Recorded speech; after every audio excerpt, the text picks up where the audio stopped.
नमस्कार दोस्तों, स्वागत है आपका एरो फैक्ट्स के एक और नए वीडियो में।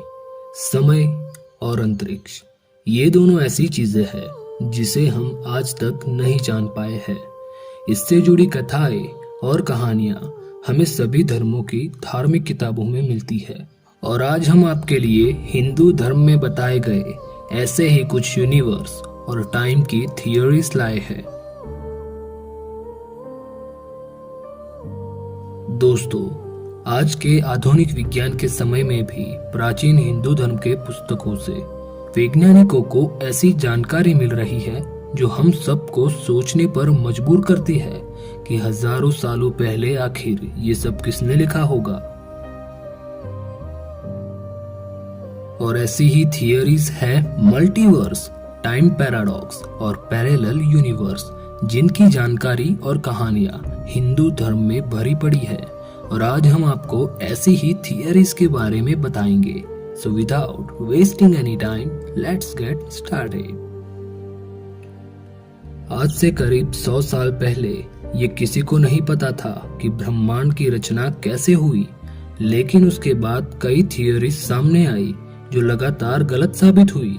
लेकिन उसके बाद बिग बैंग थियरी अस्तित्व में आई और उसने सटीक तरीके से ब्रह्मांड की रचना को समझाया।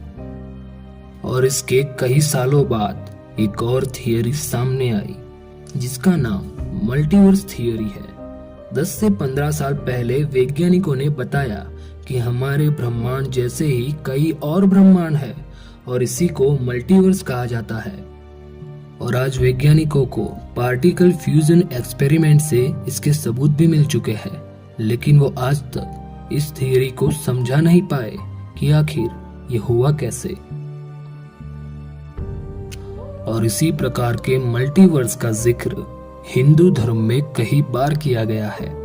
भागवत पुराण की एक कथा के अनुसार जब ब्रह्मा जी ने श्री कृष्ण की परीक्षा लेने का सोचा तो भगवान कृष्ण ने अपनी शक्ति दिखाते हुए हजारों और लाखों ब्रह्माओं को एक साथ प्रकट कर दिया। इनमें से कुछ ब्रह्मा के 100 सिर थे, कुछ के 1000। ब्रह्मा जी ने आश्चर्य के साथ श्री कृष्ण से पूछा, ये आपने कैसे किया? तब श्री कृष्ण ने जवाब दिया कि आप सिर्फ इसी ब्रह्मांड का ज्ञान रखते हैं, लेकिन ये सृष्टि बहुत ही विशाल है जो आपके समझ के परे है। यहाँ ऐसे ही अनगिनत ब्रह्मांड है। मैं इसी ब्रह्मांड में जैसे अवतार लेता हूँ, वैसे ही इन सभी ब्रह्मांड में भी अवतरित होता हूँ और हर ब्रह्मांड का समय और नियम अलग अलग होता है। आधुनिक विज्ञान ने कुछ सालों पहले ही ये पता लगाया कि ऐसे भी ब्रह्मांड हो सकते हैं, लेकिन हिंदू धर्म में हजारों वर्ष पूर्व ये बता दिया गया था। और इसी तरह की एक और थियरी है पैरेलल यूनिवर्स थियरी, जिसके अस्तित्व को भी माना जा रहा है। स्ट्रिंग थियरी में इसके होने के सबूत मिल रहे हैं, लेकिन इसे आज तक कोई भी नहीं समझा पाया। लेकिन इसका भी जिक्र हिंदू धर्म में मिलता है। जब श्री राम का धरती लोक छोड़ने का समय आया तो हनुमान जी ऐसा नहीं होने देना चाहते थे। तब श्री राम ने एक अंगूठी को जमीन के अंदर छेद में गिरा दिया। हनुमान जी इसे ढूंढने के लिए आकार छोटा करके वहां चले गए।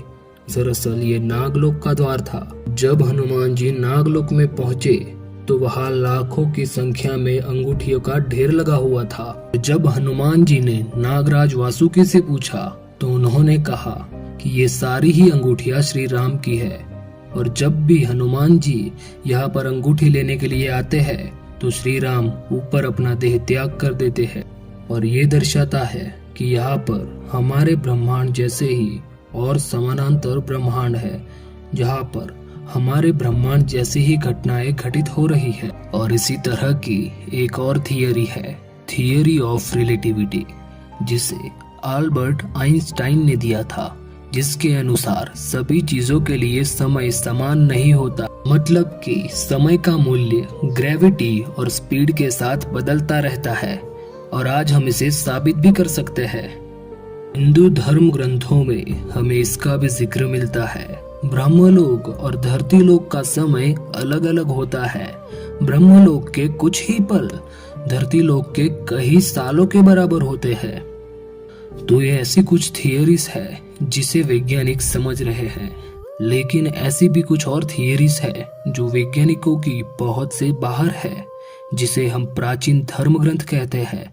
असल में ये आधुनिक विज्ञान के स्रोत है और इस ग्रंथों को समझने की जरूरत है। और अगर आपके भी मन में कोई सवाल है तो आप हमें कमेंट बॉक्स में बता सकते हैं।